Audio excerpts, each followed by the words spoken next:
Hello and welcome back to the next video about trade. So this one has been separated out of the general patch overview video because I wanted to dive into the trade system which we changed in more detail. Now let's start what was before. So beforehand you had to use your merchant and put them into the nodes to determine which trade nodes you can trade with. And that way you basically made your way to, for example, the East Indies by conquering provinces and therefore extending your trade network into these new trade nodes. This has been changed. Everything has been moved into the trade centers. So your merchants are now back to a more standard EU4 function, collecting trade value, steering trade value, for example, from this node. Therefore, as a consequence, we have nerfed some of the merchant generation ideas, for example, the 1 year and free trade, but also some national ideas and the general merchant generation from the centers of trade and so on, because you don't need these many. In the past, we have seen, for example, Genoa having 17 merchants, from which it could only use like 6. That was way too much, and it didn't really help the system here and confused the AI what to do with it.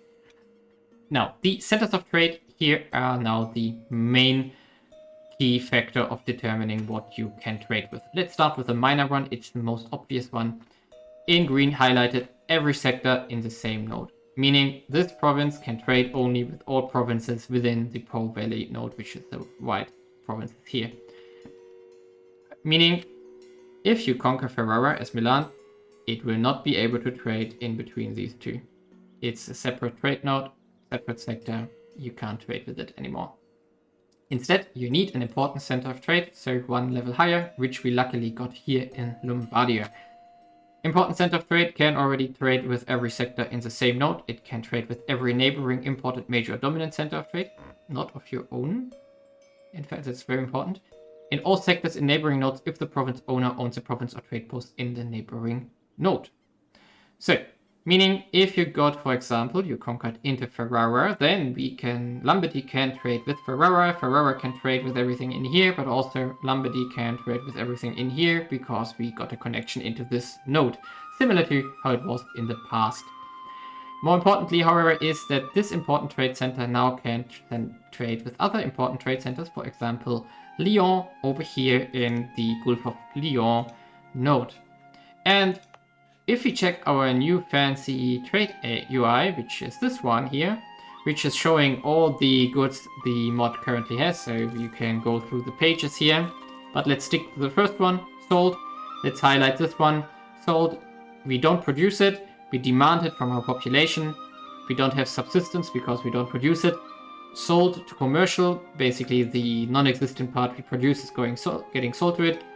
And everything is getting bought from the commercial industry here. But what we can see here now is that it's imported from Provenza, Lyonesse, and Aval and Palermo and Ragusa. And as you can see here, Provenza, also Provence and Lyon are also important centers of trade, the same as Lombardy. So it can buy stuff here, and these ones probably getting stuff from the provinces surrounding it. Therefore, Lombardy cannot directly buy stuff here from a salt-producing province. And that's basically how the trade system now works. It's getting connected by these upgraded centers of trade, which you can upgrade by getting more trade value, by investing into your commerce industry, and so on and so forth. And that's your main way of connecting stuff now. If we go one level higher, a major center of trade, Genoa has one here, or rather let's take Venice, it's easier to explain there. Venice has a major center. It already says every sector in the same node. All sectors in the neighboring nodes, meaning it can trade with everything surrounding it, making it very strong. But it also can trade with, if the sector is coastal, which it is because it's a Mediterranean one, it can connect to coastal sectors as long as it's on the same continent and so on. And you can have a province in the connecting node, and it can jump one node. For example, in here, now let's say Venice owns something down here. Oh, it does. It owns Crete. Then it could, for example, jump into, I don't know, something up here, down here, if we have a province there. It can jump over this node to another one. And especially if you're on the same continent, it's even more powerful. So for example, if Venice somehow gets a province, I don't know, here in the Tyrrhenian Sea and a province here in the Aragon Group of Lyon, then it can jump here and trade here and buy stuff from there. Therefore, major nodes are already quite strong and can jump over one node if they need to. And the dominant center is going to be even more important because it's tied to global trade now. So you cannot get global centers of dominant centers of trade from the get-go. And you really need to produce a lot of trade power. You need basically an empire to support this one, and it's even more powerful and connects, for example, stuff to the east if you need to. And now the trade centers really are the stuff you need to look out for to connect your stuff. And the new trade UI is really going to tell you what your country is lacking and overproducing. For example, let's take fiber here. We are wasting 26 units of fiber, which is highlighted in red. So our industries does not consume it, our population does not consume it, and our commerce industry cannot sell it currently. Therefore, it's wasted, which we of course want to reduce on. Therefore, invest into commerce to maybe find more opportunities, because we also have unresolved bits, so it cannot sell it. And maybe we want to boost our industries to, for example, urban industry, which is using fiber to produce consumer goods and so on. Really want to check it out now. But also, let's take one page further. For example, now we want to see and check out, oh, we are lacking fuel, we are importing it, we are lacking raw, we are importing it. Maybe we want to invest into forestries to fix both of them, so we really can decrease our dependency on other states and therefore decrease the pressure on our commerce industry, opening up other options what they can sell and trade, maybe making more profits and so on. And it's going to be much more directed now in what you want to invest into. For example, okay, now let's find some forest where we can invest into. So let's take Berkham again, for example.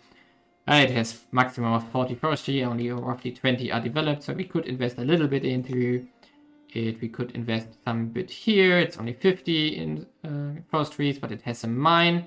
So, oh, it has a metal mine. We could invest into the metal mine here to get more raw materials and therefore decrease our dependency on surrounding states.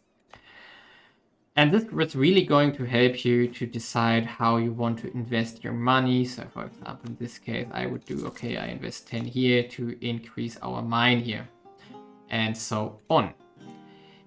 And I really encourage you to check out the new trade UI. Of course, you should do it from here. And therefore find out, okay, what do you produce? Where do you sell it? Maybe I want to increase relations with states. Maybe I want to rival someone because he is selling stuff to me, which I don't want to, or maybe he's competing with stuff. For example, we maybe want to play against Venice because they don't like us. So we want to cut them off from their food source, which is probably up here. So we maybe want to rival them. The food price is already at 5. Lombardy is currently at 4.7. So it's almost profitable to trade here. And so we could conquer here. We could conquer provinces in the Adriatic Sea, take away their food production, therefore making them even more inefficient or making their urban population shrink, and so on.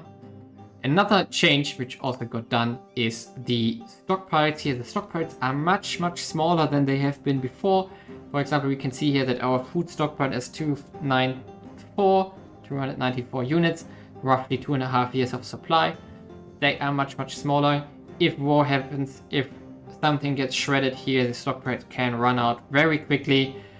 The burghers are also relentless in selling profitable stuff. So if, for example, a neighboring node runs out of food, they will sell it there for a profit and might hurt yourself within some years because you maybe also run out of food if a big plague happens to hit you, whatever it might come to. The general price of goods is much more volatile because of the smaller stockpiles, therefore there's much more variance and development in these prices. As we can see here, food is much higher, like 1.5 units higher than before, which is derived from these much more dependencies on the surrounding nodes and the smaller stockpiles to work with.